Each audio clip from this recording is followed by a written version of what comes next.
which most people would think Porto is the home of port. I need to fact check that.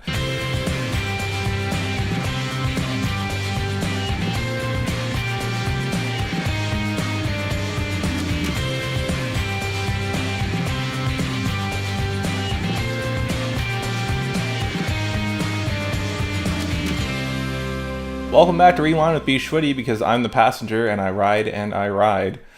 Today we're going to be talking about travel. On Wind Down Wednesdays, we like to talk about things, look at articles, do some stuff. I didn't get enough time with this fancy French Burgundy white wine on Monday, so I'm going to go for broke and keep drinking it. Still good. Kept it in the fridge, used one of those air stopper things. I'll do a wine product review on it at some point. It pulls the air out, creates a vacuum stopper. That's the word I'm looking for. Anyways, I was looking at this article from travelandleisure.com. It is called Underrated Wine Regions You'll Want to Visit in 2017. Personally, I visited one of the best underrated wine regions for myself this year, and that was Switzerland. We have a special on it, and it's coming out when I reach 100 subscribers, which I know is a lofty goal, but with your help, I know we can make it. So, I thought I'd look at this article because maybe that's where the travel bug will take me next. All right, so it listed 5 different locations throughout the world that it suggests that we go to that are up and coming wine regions, places that people don't really know about and haven't discovered yet. Like Argentina is a big boom right now because of Malbec, and classic old world spots are Spain, Italy, France, Germany, if you like those whites, but there are other regions out there. Places in the U.S. would include California, Oregon, and Washington. They're all killing it right now, but they're not going to stay on top forever. Well, California is, but Washington and Oregon, they have their niche. So will other places. Anyways, let's get to the article. So first off, they talked about the Douro Valley in Portugal. Again, horrible with Spanish, Portuguese, and French. I took Japanese in high school. Anyways, it's the home of port. So they make a lot of port in the valley. There's also table wine made from the port grapes, which I'm actually a fan of. There are places locally that make a good 100% Tinto Fino or Tinto Cow or something of that Portuguese port varietals. So this area is like an insane place to plant. The upper valley had 60-degree slopes. Like you're basically just going straight uphill. And 100 plus degree heat. Yet they decided to plant there, and that's how they ended up with port. The people there were not deterred, and they planted single vines, kind of just terraced all the way down, up and down throughout the valley. Nowadays, those original rootstocks are subjected to like landslides and mudslides and et cetera, so they'll end up now they're planting just straight up and down rows so you can machine harvest because demand's higher than it used to be in the past, but again, you can only machine harvest on slopes up to maybe 30 degrees. Not much vine density occurs otherwise, though, so I think they are making a shift to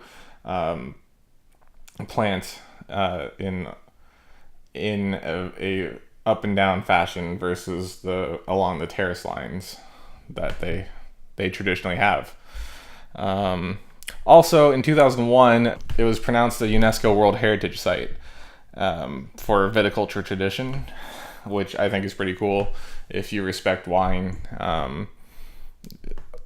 if you know some history of wine, that's a place you're going to want to go. Second on their list was Tasmania.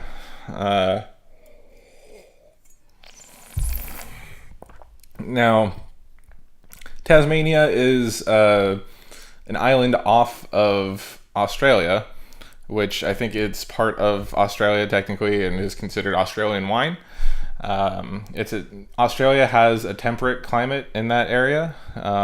It's much cooler climates than the rest of Australia because the further you get away from the equator, either way, the cooler it's going to get. So they have a temperate climate similar to that of Washington or Oregon.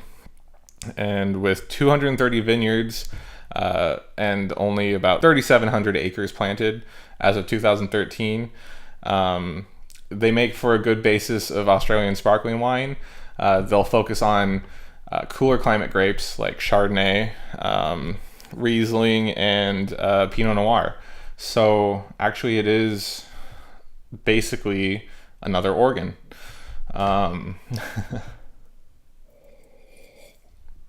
So if you're thinking, oh, hey, I could just make another road trip through the Willamette Valley or go to the Dundee Hill and stop at Stoller or something of that nature, check a flight for Tasmania. Maybe it'll be about the same experience, except one way you'll be in Australia and the other way you'll be in Oregon. Not that there's anything wrong with either of those. Third pick was the Republic of Georgia. Yes, the Republic of Georgia, not to be confused with the state of Georgia. Studies say that wine has been made here going as far back as 6,000 BC, or 8,000 years ago. It's poised to become an international player in the next couple of years in the wine community, mostly because during its political past, Russia imposed mandates that didn't allow for imports of wine to the country. Thus, they had to figure out how to make wine for themselves. And whenever a country is unable to import wine and can grow grapes, they end up doing some good stuff. The region you want to go to there is the Carchetti region. It produces about 80% of the country's wine. Peak times to visit are from mid-May to early June, and also harvest.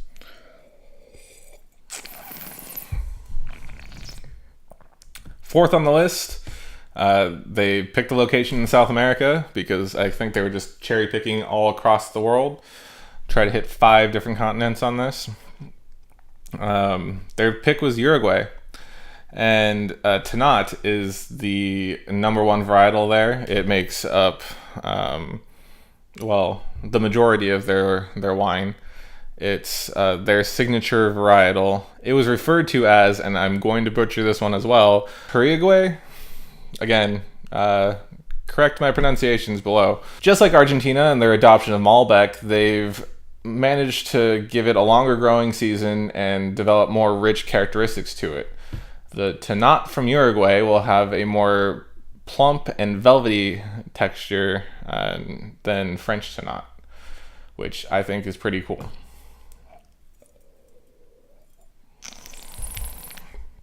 They refer to Uruguay as the best kept secret in South America, although in the wine community, it'll be the third best South American country to visit at the moment. Like I said, it's going to be blowing up soon. Once people start getting into Tannat more, just like how Malbec's taking off right now.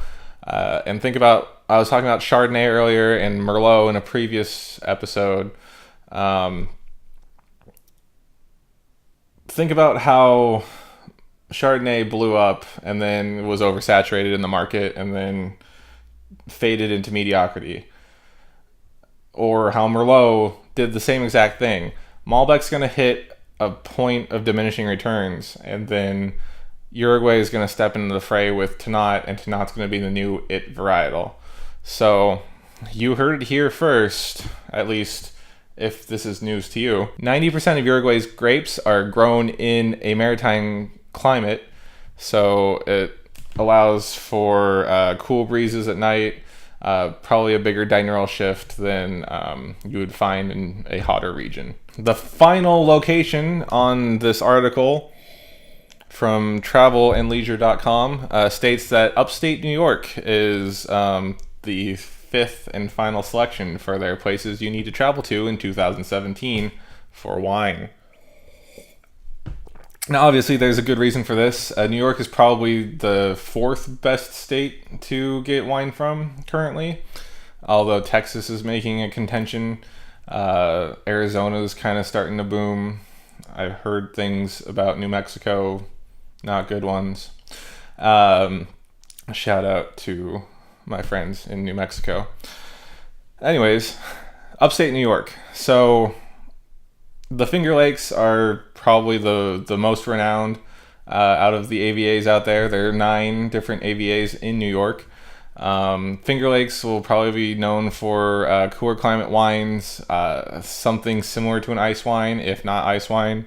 They grow cold climate grapes, cooler climate grapes like Riesling and Chardonnay, as well as Pinot Noir and Cab Franc. The other AVA to look out for up there is the Hudson Valley. That'll be the next golden boy or golden child out of New York after the Finger Lakes dies down. And New York produces 200 million bottles of wine per year, which I guess is less than 20 million cases of wine a year. I don't know why that fact was significant. You could ask Janice Robinson about that. Anyways, they're saying that it is the region to watch out for in the United States. So that would be cool. After I master all of California, Oregon, and Washington, I'd like to go and take a trip out to New York. Actually, I just want to do all the East Coast, to be honest, because the Norton grape grows out there. They make wine from really random varietals. I had a friend that lived back there, went home to visit their friends or family back there, and was gonna get me a bottle of wine, but they drank it instead. Thanks, Speedy. Anyways,